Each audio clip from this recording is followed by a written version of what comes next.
আসসালামু আলাইকুম প্রিয় দর্শক, আপনাদের সঙ্গে রয়েছি আমি রাইম ইসলাম। এই মুহূর্তে একটি ব্রেকিং নিউজ আপনাদের জানাচ্ছি। বাংলাদেশ নিয়ে ভারতের বিজেপি নেতা আপত্তিকর একটি মন্তব্য করেছেন। তিনি কি মন্তব্য করেছেন সেটি আপনাদের জানাতে যাচ্ছি। তিনি বলছেন, বাংলাদেশে কিছুই নেই, পুরো দেশ ভারতের উপর নির্ভরশীল। ওই দেশে দরিদ্র মানুষ এত বেশি যে কিছু দরিদ্র ভারতে পাঠানো হচ্ছে, আর এখানে এসে তারা মাদ্রাসা তৈরি করতে চায়, জঙ্গি তৈরি করতে চায়, উগ্র এজেন্ডা বাস্তবায়ন করতে চায়।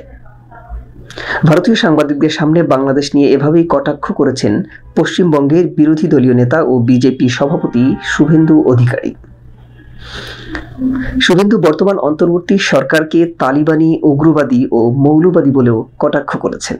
এ সময় সাম্প্রতিক ভারত বাংলাদেশ সীমান্ত ইস্যু নিয়ে এক সাংবাদিকদের প্রশ্নের জবাবে তিনি বলেন, ভারত সরকারের উচিত আমাদের সীমান্ত, সেনা এবং সীমান্ত বসবাসকারী দেশের জনগণকে রক্ষা করা।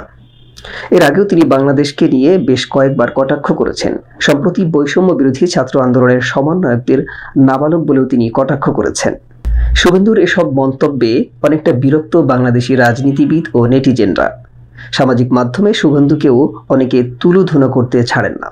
প্রিয় দর্শক, শুভেন্দু বিজেপি নেতা এবং একজন প্রবীণ রাজনীতিবিদ। তার মুখে এ ধরনের হাস্যকর মন্তব্যগুলো একদম বেমানান। তিনি যেটি বলেছেন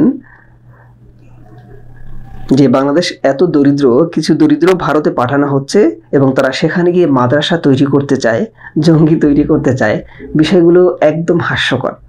একজন প্রবীণ রাজনীতিবিদ সে এ ধরনের মন্তব্য করতে পারে বা এ ধরনের বক্তব্য দিতে পারে, এগুলো একদম বেমানান। প্রিয় দর্শক, তার এই বক্তব্য সম্পর্কে আপনার কি মতামত রয়েছে কমেন্ট করে জানাতে পারেন। আজ এ পর্যন্তই, পরবর্তী ভিডিওতে আবার দেখা হচ্ছে।